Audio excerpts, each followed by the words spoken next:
De esta nave de reciclaje de ropa han salido vestuarios de cine. Hemos participado en películas pues como La novia, Las niñas, La estrella azul, que de tan nombre este año pasado. Y encontré un lugar donde la música es todo.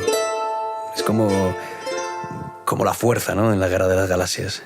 Y ahora con La Virgen Roja, que este sábado está en las nominaciones a los Goya. Puedo saber por qué no quiere el texto de mi hija. Cuando un régimen cae hay que construir uno nuevo.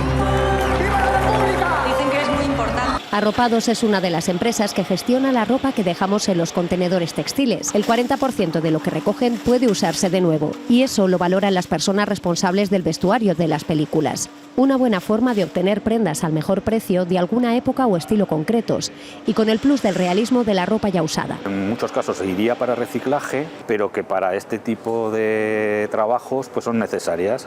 Pongo siempre el ejemplo de la película La novia, que necesitaban muchísimas camisas blancas, pero claro, por el momento del ambiente de esa película tenían que ser camisas blancas viejas y desgastadas.